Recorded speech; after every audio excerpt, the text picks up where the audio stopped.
दोस्तों, आज का टॉपिक है संविधान की प्रस्तावना, उसके भाग, अनुसूचियाँ एवं नागरिकता। आज हमने ये जो टॉपिक लिया है, इससे क्या क्या क्वेश्चन बन सकते हैं, वो सभी क्वेश्चन आपके समक्ष हम रखने वाले हैं।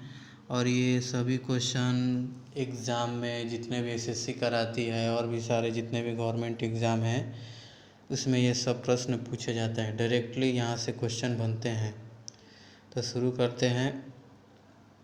संविधान की आत्मा प्रस्तावना को कहा गया है और इसे ठाकुर दास भार्गव ने कहा था। आर्टिकल 32 को भी बोला जाता है संविधान की आत्मा, और इसे भीमराव अम्बेडकर ने बोला था। प्रस्तावना को संविधान में लिखित रूप से शामिल किया वो प्रथम देश अमेरिका है। भारत के संविधान की प्रस्तावना में संशोधन एक बार ही किया गया है। प्रस्तावना में संशोधन 42वां संविधान संशोधन अधिनियम 1976 के तहत किया गया और संशोधन के दौरान इसमें समाजवादी, पंथनिरपेक्ष और अखंडता शब्दों को जोड़ा गया है। संविधान के लागू होने के समय प्रस्तावना में समाजवादी शामिल नहीं था। हमारे संविधान में प्रस्तावना में वयस्क मताधिकार का उल्लेख नहीं किया गया है। भारतीय संविधान के अनुसार भारत एक धर्मनिरपेक्ष राज्य है। संविधान सभा के समक्ष उद्देश्य प्रस्ताव जवाहरलाल नेहरू ने पेश किया था। दोस्तों, आप सभी को बता दें, आने वाले बिहार पुलिस जो एग्ज़ाम होगा अक्टूबर में, अनुमान लगाया जा रहा है कि एग्ज़ाम बिहार पुलिस का होगा। अभी तो उसका फॉर्म चालू हो गया है। गणतंत्र में अंतिम शक्ति जनता के पास है। भारत एक गणतंत्र देश है क्योंकि निश्चित समय के लिए राज्य का अध्यक्ष निर्वाचित होता है। भारत में संघ राज्य क्षेत्रों की संख्या 8 है। अंडमान और निकोबार द्वीप, चंडीगढ़, जम्मू कश्मीर, दादरा और नागर हवेली और दमन और दीव, दिल्ली, पांडिचेरी, लक्षद्वीप, लद्दाख। भारतीय संघ में 28 राज्य और 8 केंद्र शासित प्रदेश हैं। यह प्रश्न बहुत ईजी लग रहा होगा आपको, लेकिन आप देखिएगा, अगर कोई भी एग्ज़ाम देंगे तो अगर ये टॉपिक से अगर कोई प्रश्न उठाएगा तो इन्हीं सब से क्वेश्चन बनेगा। भारत के संविधान में 12 अनुसूचियाँ हैं। भारतीय संविधान की 8वीं अनुसूची में भाषाओं की संख्या 22 है। 8वीं अनुसूची में अंग्रेजी भाषा शामिल नहीं है। 8वीं अनुसूची में सिंधी, कोंकणी, मणिपुरी, नेपाली भाषा बाद में जोड़ी गई थी। 8वीं अनुसूची में सिख भाषा शामिल नहीं है। 9वीं अनुसूची भारतीय संविधान में प्रथम संविधान संशोधन में जोड़ी गई। भारतीय संविधान के 10वीं अनुसूची में दल बदल से संबंधित विषय का प्रावधान किया गया। 52 संविधान संशोधन के 1985 के तहत ये जोड़ा गया था। भारतीय संविधान के संघ सूची में कुल 100 विषय हैं। शिक्षा को समवर्ती सूची में शामिल किया गया है। भारतीय संविधान में अवशिष्ट शक्तियों का अर्थ यह है कि वह विधायी शक्ति जो संघ सूची, राज्य सूची व समवर्ती सूची के विषय के अंतर्गत नहीं दी गई हैं। भारतीय संविधान में 395 अनुच्छेद थे। भारतीय संविधान की 7वीं अनुसूची के तहत सट्टेबाजी और जुआ राज्य सूची का विषय है। भारतीय संविधान की 7वीं अनुसूची में वर्णित जनसंख्या नियंत्रण और परिवार नियोजन समवर्ती सूची का विषय है। भारतीय संविधान की 7वीं अनुसूची में वर्णित केंद्रीय खुफिया एवं जांच ब्यूरो संघ सूची की विषय है।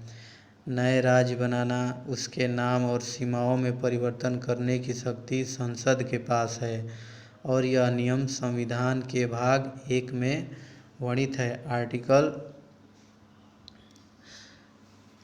नए राज्य बनाना, उसके नाम और सीमाओं।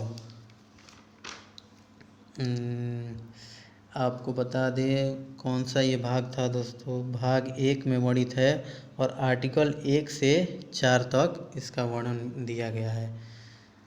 चलिए आगे बढ़ते हैं। भाषा के आधार पर बनने वाला प्रथम राज्य आंध्र प्रदेश है। 1956 में भारतीय राज्यों का भाषा के आधार पर पुनर्गठन किया गया। भारतीय संविधान में नागरिकता का प्रावधान 1949 में लागू हुआ और गृह मंत्रालय द्वारा भारतीय नागरिकता दी जाती है। नागरिकता प्रदान करने की शर्त का फैसला संसद लेती है। कोई व्यक्ति भारतीय नागरिक नहीं होगा यदि वह स्वेच्छा से दूसरे देश की नागरिकता ग्रहण कर चुका है। भारत में एकल नागरिकता है दोस्तों। भारत की नागरिकता 5 तरीकों से ली जा सकती है तथा वह 3 तरीकों से भारत की नागरिकता खो सकता है। भारतीय संविधान का कौन सा अनुच्छेद विधि के समक्ष समता के अधिकार से संबंधित है? अनुच्छेद 14। अनुच्छेद अस्पृश्यता का पूर्ण रूप से निषेध अनुच्छेद 17 करता है। अनुच्छेद 19 से हमें 6 प्रकार की स्वतंत्रता मिलती है। भारतीय संविधान के अनुसार जीवन का अधिकार मूल अधिकार है। अनुच्छेद 29 में अल्पसंख्यकों के हितों का प्रावधान किया गया है।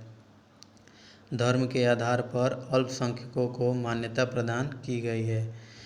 दोस्तों ये सभी प्रश्न अगर आपको आसान लग रहे होंगे, लेकिन जितने भी जीके जीएस से जो ये टॉपिक है, अगर इस टॉपिक से प्रश्न बनेंगे तो यही प्रश्न बनेंगे, यह बात ध्यान रखिएगा। अनुच्छेद 32 के तहत कोई भी व्यक्ति अपने मूल अधिकार के उल्लंघन के लिए सीधे उच्चतम न्यायालय में जा सकता है। उच्चतम न्यायालय और सर्वोच्च न्यायालय के पास रीट जारी करने की शक्ति है और यह 5 प्रकार की रीट जारी कर सकते हैं। भारत में कुल हाईकोर्ट 25 हैं। मूल अधिकारों का संरक्षक सर्वोच्च न्यायालय के पास है। अनुच्छेद 51A में मूल कर्तव्य को निर्दिष्ट करता है। 42वां संविधान संशोधन के माध्यम में मूल कर्तव्यों को जोड़ा गया था और यह रसिया से लिया गया था। संविधान में मूल कर्तव्यों को 1976 में जोड़ा गया। संविधान में कुल कर्तव्यों की संख्या 11 है। रसिया का मतलब सोवियत संघ यूएसएसआर, जो रसिया आप जानते होंगे।